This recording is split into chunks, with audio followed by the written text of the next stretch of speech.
Сентябрь кичләренең хәерле булуын теләп, Саба дулкыннары телевидениесе чираттагы эфирын башлый. Соңгы көннәрдә булган яңалык хәбәрләр белән Атна информацион программасының бүген 8 сентябрь җомга көн чыгарылышында таныштырырбыз. Студияда Гөлназ Гатауллина. Хәзер безнең бүген эфирда урын алачак хәбәрләр турында кыскача. Бүген Татарстан Республикасы Президенты Рөстәм Миңнеханов Саба районына килде. Районда 2017 елның урып җыю эшләре ахырына якынлаша. Янгын сүндерүчеләр өчен ярышлар, мәктәп хезмәткәрләре һәм укучылар өчен укулар үтте. Бүген Саба районына эшлекле сәфәр белән Татарстан Республикасы Президенты Рөстәм Нургали улы Миңнеханов килде. Ул югары утар балалар интернат йортында төзелгән яңа корпусны һәм байлар сабасында файдалануга тапшырылган яңа бердәм тәрәзә бинасын ачу тантаналарында катнашты. Бүген районыбызга эшлекле визит белән Татарстан Республикасы Президенты Рөстәм Нургалиевич Миңнеханов килде. Районга сәфәр югары утар авылындагы акылга зәгыйф балалар интернат йорты белән танышудан башланып китте. Әлеге йортта барлыгы 80 бала тәрбияләнә. Шуларның 30-ы гомерләрен гел урын өстендә генә үткәрә. Моңа кадәр балалар яши торган бина иске һәм уңайлыклары юк иде. Президентыбызның ярдәме белән балалар өчен яңа корпус салынды. Һәм аның ачу тантанасына да президент үзе килде. Рөстәм Нургалиевич әлеге корпусның кабинетларын карады, интернатның эшчәнлеге белән танышты. Кызыл Пычмакта Рөстәм Нургалиевич интернатта эшләүчеләр белән очрашты. Хезмәткәрләргә авыр эшләрендә уңышлар теләде. Санитарка Римма Шәйхетдиновага, тәрбияче Фрузилә Галимҗановага, директор Имаметдин Гәрәевка хөкүмәт бүләкләре һәм президентның рәхмәт хатларын тапшырды. Югары утар балалар йортында врач-педиатр булып эшлим. 2004 елдан берле. Бүген көндә инде без балаларны ел сайын диспансеризация үткәрәбез. Бүтән специалистлар анализларын алып, ЭКГ, УЗИ үткәреп, обследование үткәрү өчен специалистларны ДРК-дан да чакырабыз. Бүген көндә Аллага шөкер балаларыбыз барысы да исән сау. Инде 3 елдан берле безнең үлүче балалар юк. Безнең детдомыбызда балалар бит инде безнең бик авыр балаларбыз. Балаларның сәламәтлекләрен даими тикшереп торабыз. Бүген көндә 6 медсестра эшли монда, бөтенсе югары квалификациялы. Бүген көндә бездә шундый зур матур бина ачыла. Безнең монда лежащий балаларыбыз булачак. Монда бүтән бүлмәләр оборудование яңа аппаратлар кайтарылган. Һәрбисендә эшләргә бүген көндә специалистларыбыз бар. Алла бирсә, балаларның сәламәтлеген тагын да яхшыртырбыз дип уйлыйбыз. Бик шатлыклы көн. Без мондый матур здание булыр дип көтмәгән идек. Без инде гомер буе диттем ябыла дип ябылмыйча калды бит. Хәзер күп җирләрдә Россия буенча ябыла диттемнар, кортлыклары. Бездә шул Рөстәм Нургалиевичнең файдасы аркасында дип әйтегән диме? Ул бит 55 миллион акча бирә шушын төзәргә, без хәзер инде киңрәк тә җәйләбез. Хәзер безнең теге элекке балалар бит шул ята торган корпуста ятып кына, шунда җырлатып, биетеп, шатмый яталар. Хәзер инде бүтән условия бар, бүтән кабинетлар бар. Моны яхшы гына эшләргә язсын. Менә бу бинада ничә бала тәрбияләнәчәк? Бу иске бинада шушында 30 бала күчә. 30 бала. Алар күбесе ятып та торган балалар, бар инде үрмәләп йөри торганнар да. Алар инде хәзер без шанабыз, күбесе уже үрмәләмәгән үрмәли башар, үрмәләгән йөреп китәр дип шанабыз инде хәзер. Монда бит яңадан безгә шунсы шатлык 32 тәрбияче өстәмә бирделәр балаларны тәрбияләү өчен. Ул тәрбиячеләр алар укытучы, алар өстенә бит әле тагы Кызыл Мишәдән килеп 6 укытучы укытып йөри. 15 балабыз безнең Кызыл Мишәгә укырга йөри. Икесе курса башка садикка йөри хәзер. Хәзер балаларын диктумда тотмыйбыз, йөртәбез. Алга таба бөтен коллектив белән, коллектив бик әйбәт. Алга таба шулай яхшы гына эшләп, Россия күләмендә күтәрерлек булсын дип әйтәм инде. Шулай булсын. Амин. Аннары Татарстан Республикасы Президенты Рөстәм Миңнеханов район үзәге байлар сабасында дәүләт һәм муниципаль хезмәтләр күрсәтү үзәген ачты. Биредә шулай ук гражданнарга нотариус, Росреестр, ЗАГС, ЮХИДИ, техник инвентаризация бюросы, паспорт миграция хезмәтләре күрсәтеләчәк. Акташ төзелеш оешмасы 1 ел эчендә төзегән 2 катлы бина биредә эшләүчеләр эчендә, мөрәҗәгать итүчеләр эчендә уңайлы итеп эшләнгән. Бина ачылышына Казан шәһәреннән дә җитәкчеләр килгән иде. В Татарстане их 50 по всей республике. таких центров вот в Сабах новые открыли, да, такого типа под бренда. Брендирование происходит по приказу Минэкономразвития Российской Федерации. Все должно быть в одинаковом цвете, оранжевые, коричневые цвета, для того, чтобы в любом районе человек, увидев надписи такие цвета, мог понять, что это и есть многофункциональный центр, куда можно прийти и получить. Вот у нас сейчас в республике практически в одном центре можно получить до 109 услуг в одном центре. То есть этот центр тоже не исключение. Увеличение услуг предполагается. У нас идут переговоры с органами МВД. Там требования, конечно, строгие по поводу выдачи заграничных паспортов тоже. Для того, чтобы люди не ездили в центры, в крупные города, а по месту жительства могли получить. То есть пока на уровне Российской Федерации должны приняться нормативные документы, вследствие чего потом, возможно, мы тоже начнем это принимать. Бүген ачылган дәүләт һәм муниципаль хезмәтләр күрсәтү үзәге заман таләпләренә туры килә. Мәсәлән, билгеле бер төсләр куллану да стандартларга нигезләнә. Биредә халыкка 120ләп төр хезмәт күрсәтеләчәк. Электрон хезмәтләр дә бар, халыкны кабул итүдә булачак. Бу бина инде безнең брендбук буенча төзелгән. Именно шул халыкны кабул иткәндә зона ожидания булырга тиеш инде безнең зона информирования и зона приема. Именно шундый зоналарга бүленгән инде халыкның җайлы булсын өчен. Балаларга утырып уйнарга игровой площадкалар бар, терминаллар бар. Бу бик удобный, җайлы, уңайлы бина инде. Күзгә күз карап эшли торган хезмәтләр дә бар. Без менә машина йөртү таныклыкларына заявление алабыз бит инде. Аны алабыз да акчага җибәрәбез. Ул уже электрон түгел, халык кеше үзе килә и күзгә күз карап эшлибез инде. Безнең услуглар да артты бит инде. Элек без регистрация һәм кадастр учетына гына алайык, а хәзер йорт төзеп башласалар разрешение строительствога алабыз инде. Жер участокларын мөлкәти мөнәсәбәтләр оешмасы алганда заявлениеларын безнең аша әйтәләр. Һәм да шул машина йөртү таныклыгы, УФМСның российский паспортларга заявлениены, прописка кергәндә заявлениеларын алабыз инде. Гомумән 120 төрле услуга күрсәтәбез. Татарстан Республикасы Президенты Рөстәм Миннәханов, Татарстан Республикасы Авыл хуҗалыгы һәм азык-төлек министры Марат Әхмәтов районның авыл хуҗалыгы предприятиеләре һәм авыл җирлекләре башлыклары белән очрашты. Саба районы башлыгы Рәис Миннәханов районның социаль-икътисади хәле белән таныштырды. Аннары президент һәм җитәкчеләр бинаның эшен карады. Бу көнне үзәк шулай ук беренче клиентларын да кабул итте. Хәзер авыл хуҗалыгы турында. Районда урып җыю эшләре 85% мәйданда төгәлләнгән. Көзге кыр эшләре 5500 гектарда башкарылган. Сенаж салу эшләре дә төгәлләнеп килә. Басулардан ферма яннарына салам алып кайту эшләре дәвам итә. Бу тармакта хезмәт куючылар өчен хәзер тынгысыз чор. Бер юлы бөтен эшне алып барырга кирәк. Саба җәмгыятенең сатыш бригадасында бүгенге көндә кызу темплар белән урып җыю эшләрен төгәлләү өчен тырышып эшлиләр. Гөлшат Галиякбарова хәбәре. Игеннәрне урып җыю эшләренә берничә атнага соңлап керешү көзге эшләрнең барсы бер вакытка туры килүенә йогынты ясады. Сатыш бригадасындагы һәр басуда диярлек эш кайнап тора. Сатыш Бигәнәй авылларындагы ындыр табакларында да эш бара.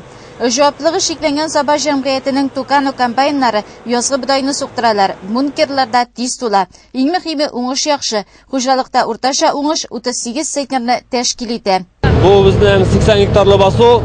Монда Сабаның 4 класс Тукано комбайннары эшләй. Моннан без уңышы уртача 40 центнерга 37 центнер уңышларда көтеп торабыз. Уңышлар көзге культуралардан әйбәтрәк чыкты. Арыш 40 центнер, көзге бодай 37, арпалар 40 центнерга якын, һәм язгы бодайлар 37-35 центнерга баралар бүгенгә. Безнең основной арпаларны Татарстанда киптердек, Сабада. Булай инде шул үзебездәге монда амбарда киптерәбез. Ел авыррак булды инде, яңгырлар яуды, дымлырак булды. Флюр Гомәров 104-нче һөнәри лицейны тәмамлаганнан бирле авыл хуҗалыгы техникасында эшли. Тракторда иярли, Нива комбайнында да эшли. Хәзерге вакытта 3нче сезон Тукано класс комбайны белән урып җыю эшләрендә катнаша. Аяз, явымсыз көннәрдә иртәнге 6дан кич белән ишек төшкәнче эшлиләр. Бункер Аллага шөкер тиз тулды. Уңыш башка елда чагыштырганда бу ел күпкә яхшырак дияс килә инде. Бу соңгы елларда күбрәк кырылык вакыты булды бит инде. Бу ел әйбәт, саламы да әйбәт, башагы да әйбәт. Көнгә ничә бункер тутырып була? Төрлечә була инде. 21 бункерда биргән бар, 15-14-әр. В основном шул 14-15 бункер тирәсе инде. Сатыштагы ындыр табагында да игеннәрне урып җыешырында вакыт белән исәпләшмиләр. Иртәнге 6-дан төнге 11-гә кадәр хезмәт шавы дәвам итә. Ашлыклар быел бик әйбәт. Аллага шөкер, 24 мең ярым сетнев ашлык кайтты сатыш амбарына бүгенге көндә. Әле сугасы бар. Сатыш амбарында 2 смена эшлибез. Менә хәзерге вакытта Хабиб Рахманов сөйләгән кызыйска ашлык сала. Кызыйста семен ашлыгы турабыз. Арпа Тимирханны шуңа тракторист Иләзиев Бердинат тиеп тора. Авыл кешесе тормыш көнкүреше мал асрап алып бара. Күмәк хуҗалыкның ярдәме бердә артык түгел. Бу атнада явымсыз көннәр булудан файдаланып, шәхси хуҗалыкларга рулонда салам ташуда оештырылган. Бүгенге көндә менә без хәзерге вакытта хуҗалыкларга Мамалай, Бигәнәй сатыш авылларына хуҗалыкларга рулонны салам ташыбыз. Аллага шөкер, басуда икмәкләр бик уңды. Шуңа күрә менә колхоз быел арпа саламы бирә, солы арпа саламнары бирә.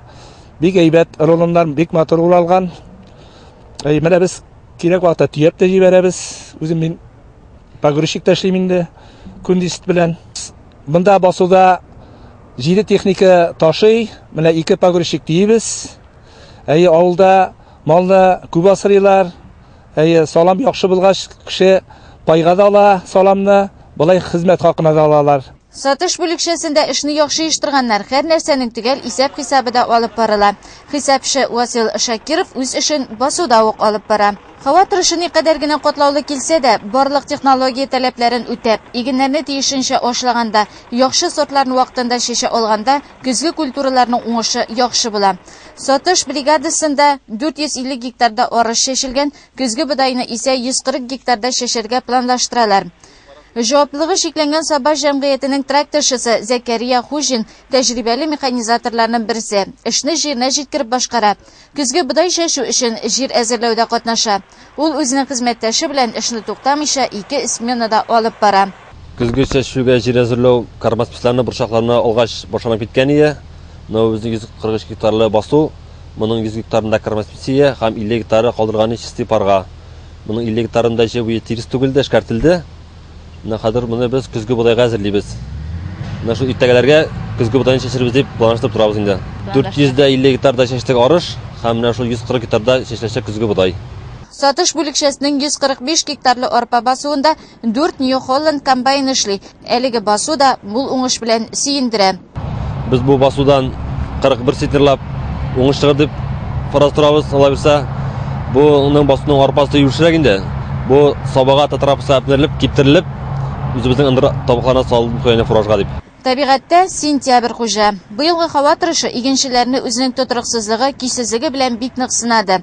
Хәзер төп максат күп чыгым һәм көч куеп үстергән игеннәрне урып җыюны төгәлләү. Урып җыюшларын бетерү өчен тагын бер 300 гектарлап суас җирләр калды. Монда бодай бар 200 гектардагы һәм 50 гектар арпа, 50 гектар сулык алып бара.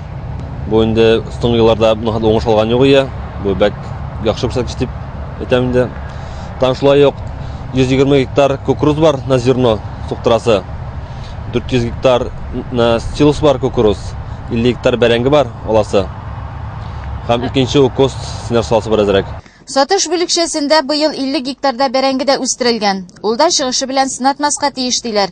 Көзге һава шартларына ышаныч әллә ни зур түгел. Шуңа да явымсыз көннәрне нәтиҗәлерәк файдалану төп максатларның берсе булып тора.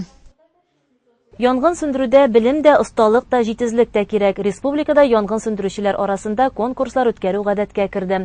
Бигрәк тә бу һөнәри осталыкны камилләштерү максатыннан үткәрелә торган чара. Аның быелгысы Саба районы лесхоз бистәсендә үтте. Агымдагы атнада Саба районының лесхоз бистәсендә республика районнарыннан янгын сөндерүчеләр җыелды. Татарстан Республикасы янгын сөндерү дәүләт казна учреждениесе директоры Шамратов Фәрит Халил улы иң элек аларны кайнар тәбрикләде һәм җиңүләр теләде. Татарстан буенча 7 отряд 103 пост исәпләнә. Конкурста 7 отрядтан 14 кеше катнашты. Иң элек конкурста катнашучылар лесхоз урта мәктәбенең информатика кабинетында компьютерлар ярдәме белән юл хәрәкәте буенча имтихан тоттылар. Республиканың төрле төбәкләреннән килгән янгын сөндерүчеләр бу сынауда сынатмады. Яр Чаллы отрядыннан Айдар Ярмиев, Соба отрядыннан Михаил Овчинниковлар бер хатасыз җаваплар бирделәр. Аннары катнашучылар кулларына билетлар алды. Алар техника һәм медицина буенча белемнәрен күрсәтергә тиеш иделәр. 20 минутта һәркем билеттагы сорауларга җаваплар бирде. Шунысы кызыклы, конкурста катнашучылар үз алларына куелган мәсьәләләрне тиз тоттылар. Билетка җаваплар бирүдә дә Яр Чаллыдан Ярмиев, Соба отрядыннан Овчинниковлар җиңүчеләр булды. МЧСта эшләүчеләр аннары практик өлешкә, ягъни янгын сөндерү машинасы белән идарә итү буенча осталыкларын күрсәтергә тиеш иделәр. 7 отрядтан килгән 14 янгын сөндерүче үз осталыкларын күрсәтеп, төрле маневрлар ясап йөреп күрсәттеләр. Ярышлар соңында нәтиҗәләр чыгарылганчы, төрле төбәкләрдән килгән МЧС вәкилләре өчен лесхоз буенча экскурсиялар оештырылды. Иң элек алар атаклы урманчы Нургали Миннаханов бюстына чәчәкләр салдылар. Урман музеенда булдылар, дендрарий бакчасын карадылар. Мондагы табигатькә, тәртип һәм чисталыкка исебез китте, диде Сарман районыннан килгән Әмир Газизов. Аның сүзен башкалар да куәтләде. 2 елга бер мәртәбә оештырыла торган конкурс тамам. Инде хәзер җиңүчеләрне баян итәргә дә була. Соңгы нәтиҗәләр булайрак.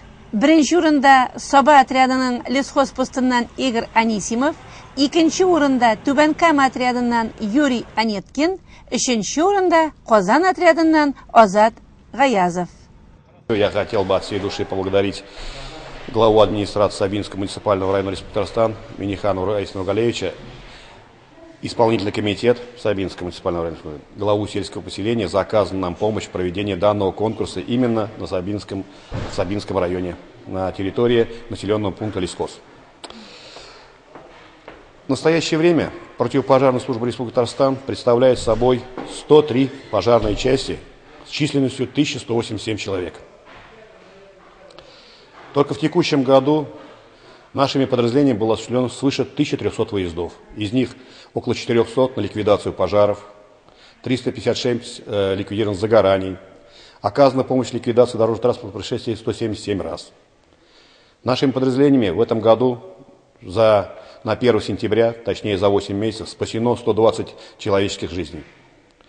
Свыше 200 миллионов материальных ценностей, 1038 голов крупного рогатого скота.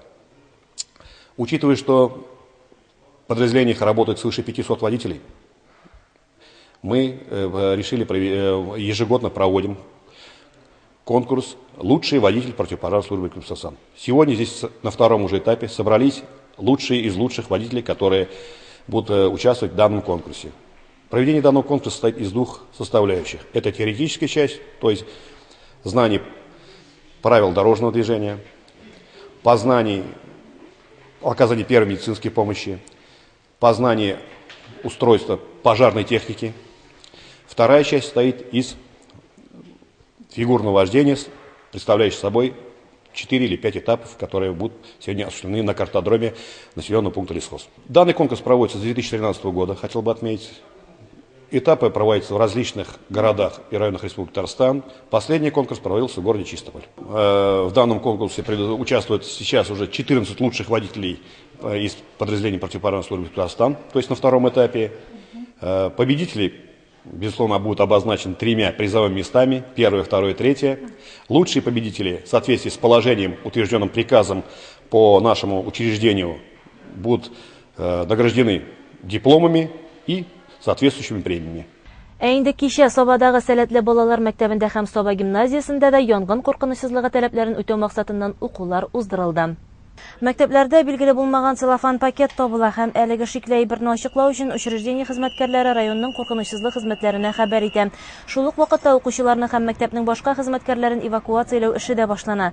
Сигнал килеп ирешү белән мәктәпләргә янгын сөндерү хезмәте, Соба район эчке эшләр бүлеге, районның милли гвардия хезмәткәрләре, Соба газ идарәсенең һәм район электр челтәренең авария хезмәтләре килә. Соба һәм Теләче районнары буенча районара күзәтчелек эшчәнлеге бүлекчәсе җитәкчесе Айнур Галимуллин объект персоналларына килеп туган мәсьәлә буенча кыскача анализ биреп, янгын куркынычсызлыгы таләпләрен үтәү буенча инструктаж үткәрде.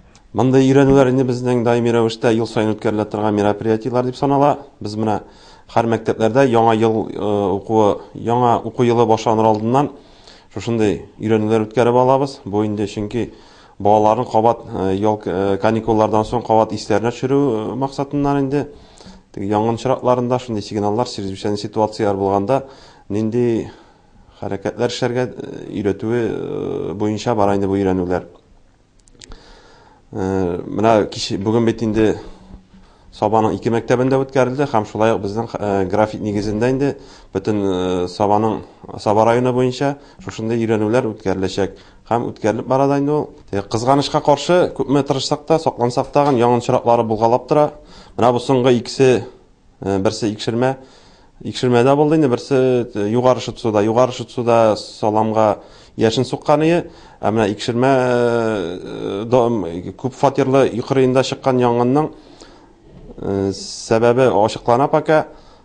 Анда йокырына өелгән шүпләр, такталардан дип әйтик инде чыккан янгын өйгәдәген өйнең стенасына зыян китерә.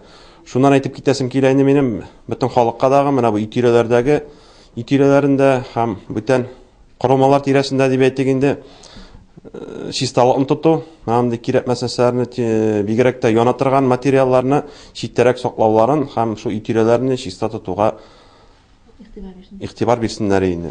Тагын шуны искәртеп китәсем килә инде, менә бу элементарный янгын куркынычсызлыгы таләпләрен үтәсәк, тормышларыбыз да имин булыр һәм мөлкәтләребез дә сакланып калыр. Бәхеткә каршы бу укулар гына һәм мондый чаралар үткәрү мәгариф учреждениеләренең җитәкчеләре, укытучылар составы, хезмәт күрсәтү персоналлары һәм укучыларга уку барышында көнкүрештә ял иткәндә төрле гадәттән тыш хәлләр килеп туганда янгын куркынычсызлыгы таләпләрен камилләштерү бурычын куя. Мәгълүмат өчен, ел башыннан бүгенге көнгә кадәр районда 16 янгын очрагы теркәлгән һәм шуларда 2 кеше һәлак булган. Кичә Саба үзәгендәге иске зиратта бердәм өмә үткәрелде. Саба үзәгендәге иске зират инде элеккегесеннән бик күпкә үзгә. Монда гасырлар буе үсеп утырган 1000 яшәр агачлар да, куаклар да юк. Аларның барысын да кисеп, чабып юкка чыгардылар. Зират үсте чистарып, матурланып калды. Соңгы вакытта зиратның тәртиптә торуына бар халык та сөенә. Ә менә кичә зиратта зурлап өмә үткәрделәр. Район үзәгендәге оешма учреждение предприятиеләрдән 60-тан артык кеше җыелган иде. Алга таба зират янәшәсендә нинди үзгәрешләр булыр? Бу хакта Саба шәһәр җирлеге башлыгы урынбасары Расих Хәсәнов белән сөйләшәбез. Безнең менә бүген рәхмәт җитәкчеләребезгә дөрес аңлап, шушы бүгенге көндә без шушы зиратта өмә үткәрергә булдык. Халыкка рәхмәт, чөнки референдум акчасына без шушы зираттагы карт агачларны кисеп, ял иттереп куйдык. Шуңа күрә хәзер бүген инде 4нче тапкыр пишән чабу оештырыла бу зиратта. Шушы көнгә кадәр иртәнге яздан хәзер инде безнең монда үзегез күрәсез бик көчле эш сәгате бара. Организацияләр дөрес аңлап кешеләрне җибәргәннәр. Рәхмәт халыкка дагы, халык арасыннан да күп кеше килгән, өлкәннәр килгән. Менә ничә триммер, ничә чалгы белән кеше эшләгәнне күреп торасыз. Алга таба дагы шушындый зиратыбызны чиста пөхтә тотып, Сабабызны матурлап, чистартуда зур өлешкәннәр өчен бар халкыма рәхмәт. Шуңа күрә беләсез, үткән ел бит инде бик көчле монда тавышлар да булды, төрле хәлләр дә булды. Агачларны иткәнгә дөрес бернинди вату җимерүләр булмады. Ватылган җимерелгән шардуганнарны 7-8 шардуганны без үзара салым акчасыннан рәтләтеп төзәтеп куйдык, яңаларын буятып. Шуңа күрә күргәнегезчә көчле дәрәҗәдәге кешеләр нигезендә без шушылай торып зиратларыбызны матурлыйбыз. Алла бирсә, Аллага шөкер, алга табадан шулай булырга язсын. Без 18нче елның референдум үткәрәбез менә ноябрендә, халыкны дагы чакырып калабыз. Монда инде бу хәзер искереп бара коймалар. Менә бу коймалар бөтенесе алына, коймалар урынына шушы 450 метр койма урынына 50 сантиметр айырма белән туялар утыртылачак. Һәм алар шушы зеленый изгородь дип атала инде урысча. Шулай итеп агач эчендә зират, агач эчендә калачак. Агач белән әйләндерелеп алыначак.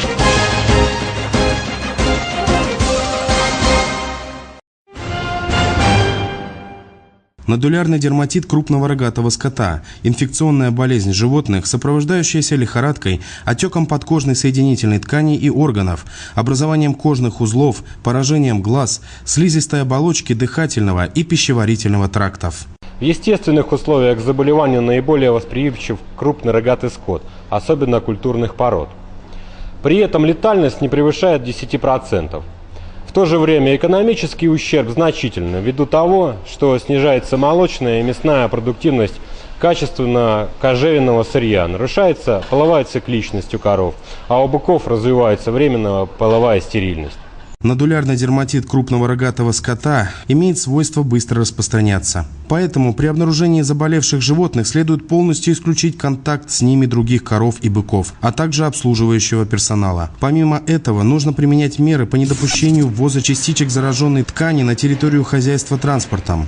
Все покидающие территорию автомобили должны быть предварительно продезинфицированы. Этой же процедуре подвергается верхняя одежда и обувь обслуживающего персонала. Переносчиками чаще всего являются комары, слепни, а также птицы, особенно водоплавающие. Таким образом, заражение может произойти при выпасе скота. Еще одним фактором распространения заболевания является миграция диких копытных животных. Выделяется вирус с дыханием зараженных животных. В некоторых случаях он может передаваться через корма и воду. Дополнительные сложности при этом заболевании доставляет владельцам животных еще из-за отсутствия видимой закономерности в распространении. То есть в некоторых случаях из-за отсутствия видимой закономерности находящийся рядом с инфицированным животным не заражается. При этом может заболеть корова или бык из стада в нескольких километрах. В текущем году, по данным Международного эпизоотического бюро, в Российской Федерации зарегистрировано 17 вспышек заболевания в Саратовской, Оренбургской и Волгоградской областях. Согласно данным, заболело более 17,5 тысяч голов крупного рогатого скота, пало более 1500, уничтожено 30. Показатель заболеваемости составил 10%, летальности 9%. Залогом успешного контроля и искоренения заболевания является раннее выявление его очагов, оперативное лабораторное подтверждение клинического подозрения, вынужденный убой животных при первичных вспышках, вакцинация, строгий контроль перемещения, карантин, дезинфекция и контроль переносчиков, а также повышение уровня биологической безопасности хозяйства. В настоящее время в Брянской области вспышек нодулярного дерматита крупного рогатого скота не выявлялось. Брянская область является благополучной по нодулярному дерматиту крупного рогатого скота. Алдагы көннәр районыбыз тормышында нинди вакыйгалары белән истә калыр, бу хакта без сезгә киләсе чыгарылышларыбызда сөйләрбез. Бүгенгә атна информацион программасы тәмам. Хәзер реклама, аннан соң җырлы бүләк тапшыруында очрашырбыз.